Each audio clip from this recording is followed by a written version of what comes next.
I expect 18 allies to spend 2% of their GDP on defense this year, a six-fold increase from only 3 allies in 2014.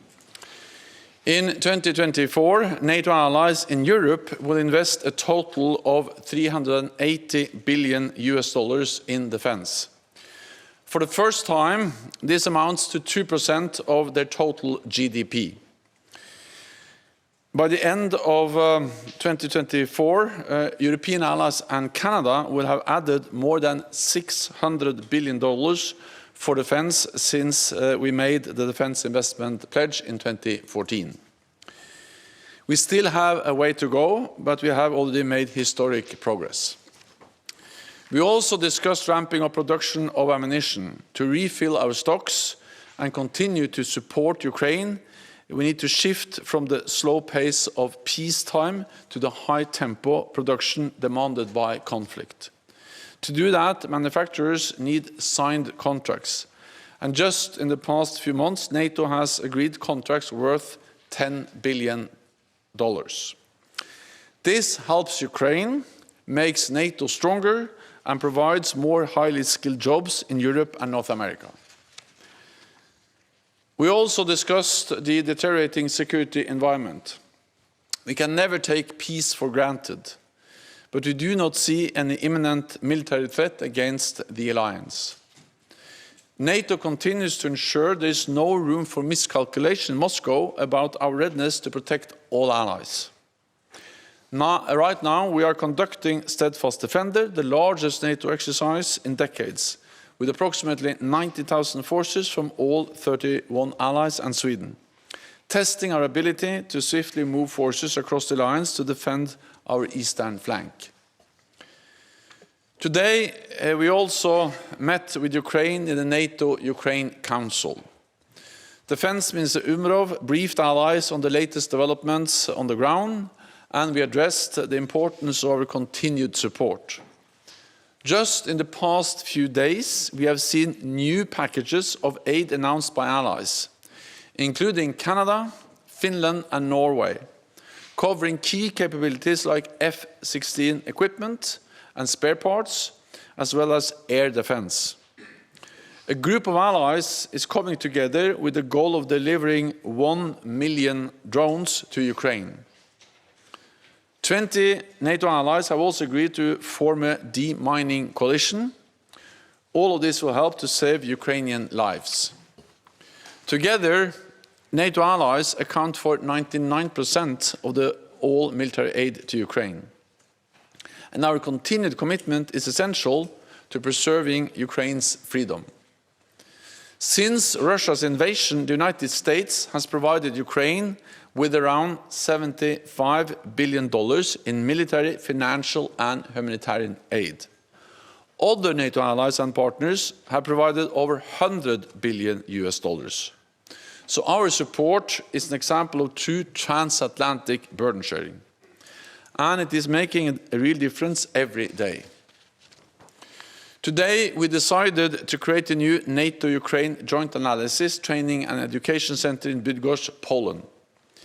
It will allow Ukraine to share lessons learned from Russia's war, and it will create a structure for Ukrainian forces to learn and train alongside their allied counterparts. We will continue to stand with Ukraine for Ukraine's security and for ours. And with that, I'm ready to take a few questions. Start with the Wall Street Journal here in the third row, please. Dan Michaels with the Wall Street Journal. Two questions. Were the ministers briefed at all on this Russian space launch that apparently has either nuclear weapons or nuclear powered? And second, yesterday you talked about NATO maintaining a credible defense. I'm curious whether the ministers talked about how NATO can maintain its credibility, especially when a significant number of politicians in the U.S. are vocally criticizing NATO and raising doubts about U.S. commitment to it. Thank you. So I will not comment on the latest reports which are referred to, not least in U.S. media. What I can say is that in NATO we are constantly exchanging intelligence between NATO allies, and we are, of course, always monitoring all potential threats in all domains from all directions. And I have nothing more to say about that now. Then on the issue of US support for NATO, of course we are 31 democratic nations on both sides of the Atlantic, and as long as this alliance has existed there have been different views and discussions also about NATO within NATO allies. When we look at the opinion polls, there is record high support for NATO both in North America, United States, Canada and in Europe. And I'm confident that NATO will remain the strongest and most successful alliance in history, and I expect the United States to continue to be a staunch ally for at least 3 reasons. First, it is in the national security interest of the United States to have a strong NATO. Second, there is actually broad bipartisan support for NATO in the United States. And thirdly, the criticism in the United States is not primarily against NATO. It's against NATO allies not spending enough money on NATO. And then actually we have a very good story to tell, because for many years it was a valid point and a fair case to raise from the US side that European allies and Canada did not spend enough.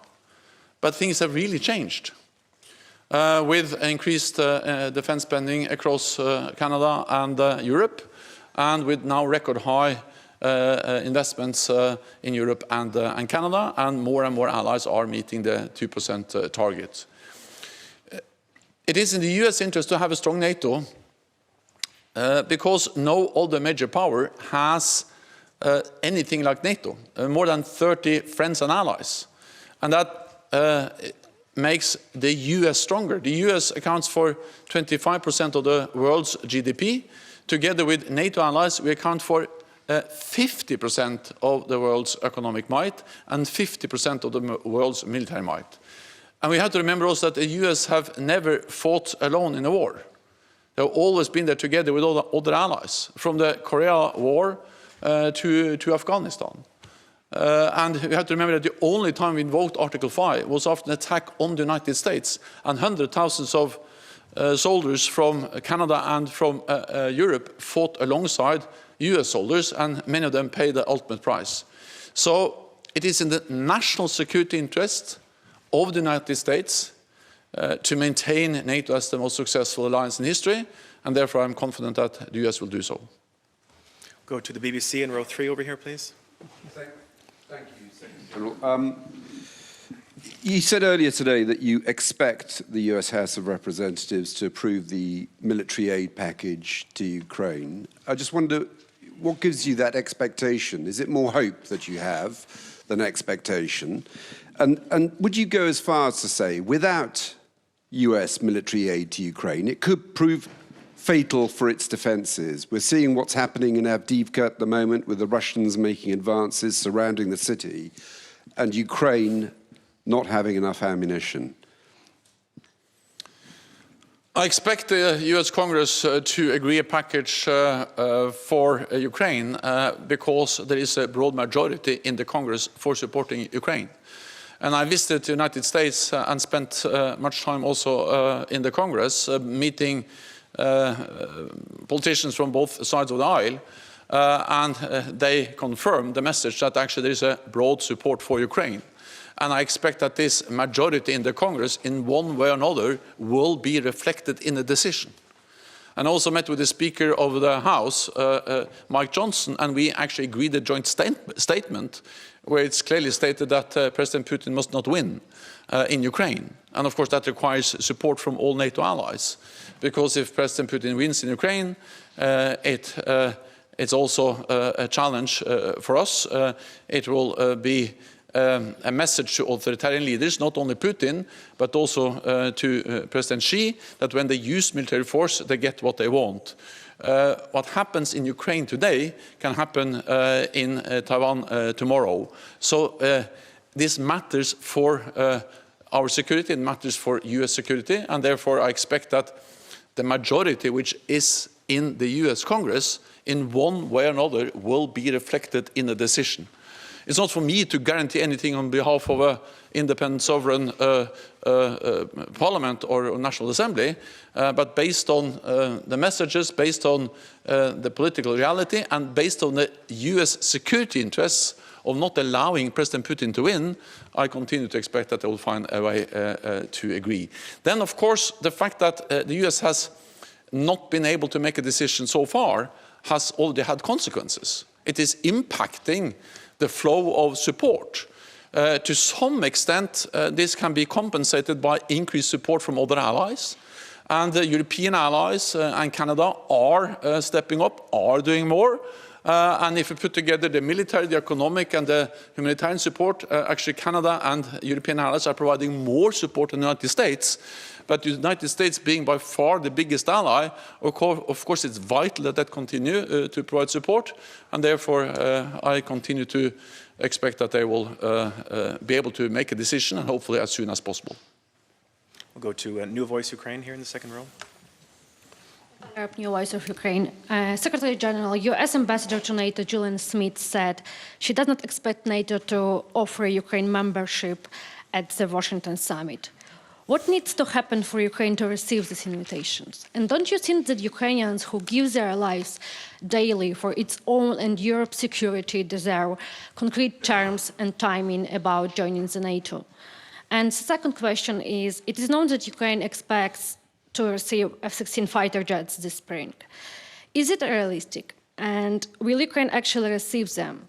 Additionally, how would you estimate the chances that F-16s will help Ukraine achieve air superiority against Russia's more modern jets? Is NATO considering providing Ukraine with even more modern fighter jets after the F-16? Thank you.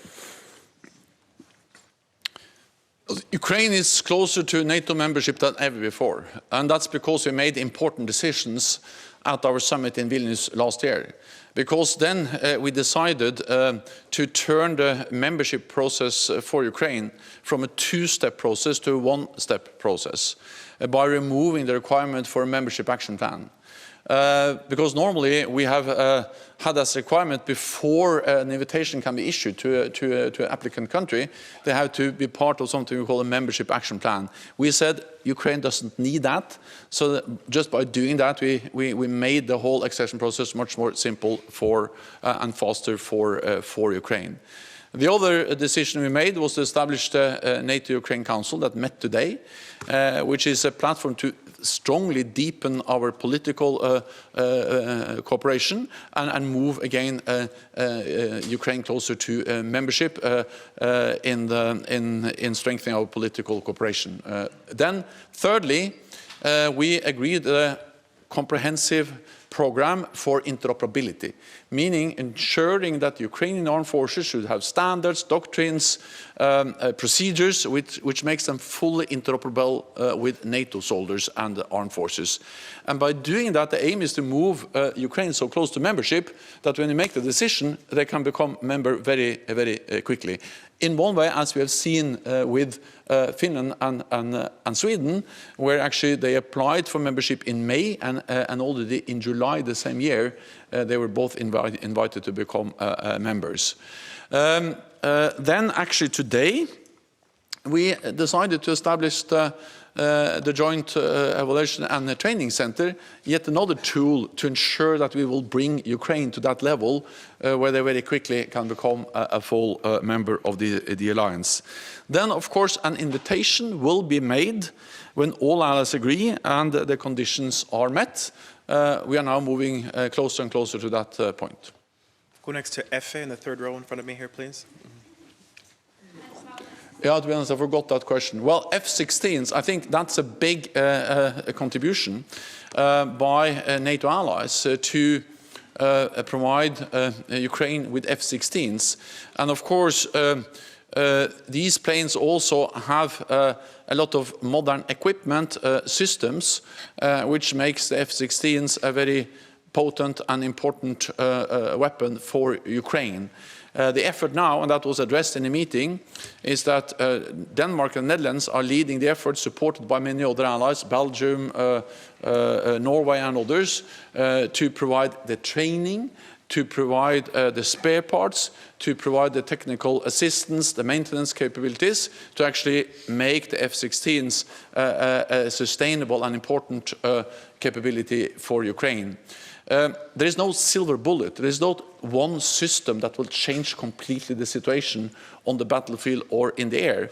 But well-trained, well-equipped, well-maintained F-16s will add significantly to the Ukrainian fighting capability. That also gives me, what should I say, an opportunity to highlight another thing when it comes to burden sharing on support for Ukraine. Not only are European allies and Canada providing substantial support, and actually more support in total than the United States to Ukraine, but they are also leading the way on many of the weapons. There were Europeans that were first to deliver battle tanks, first to deliver long-range missiles, first to deliver cruise missiles, and the Europeans have also been leading the way when it comes to delivering fighter jets to Ukraine.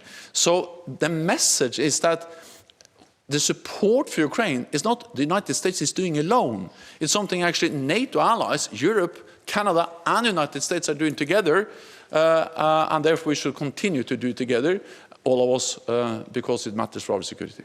We have time for just one or two more. We'll go back to Efe here, please, third row. Julio Galvez from the Spanish news agency EFE.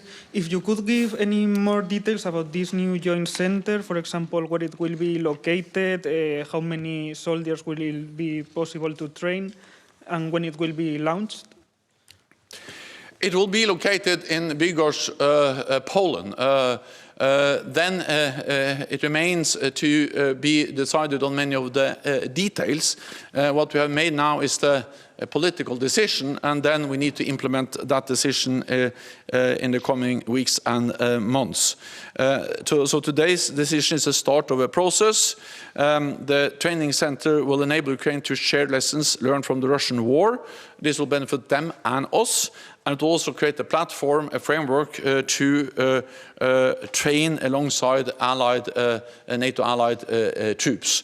Our expert will now work on the details, and I expect NATO leaders will take the final decision later on this year. Then we'll go to Romanian National Radio in the fourth row, please. Thank you. Bogdan Isopescu, Radio Romania.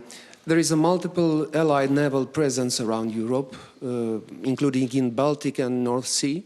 On the other hand, in the Black Sea, we have just Romanian, Bulgarian and Turkish presence, no other ally. And that in spite of the need for deterrence, for demining, for protecting the critical infrastructure. And when I'm asking that, I'm taking into account the Montreux Agreement, but still. And also regarding the Black Sea, Turkey does not allow ships donated to Ukraine by certain allies to enter Black Sea. It looks like one NATO ally is blocking other allies in helping Ukraine. What do you think about that?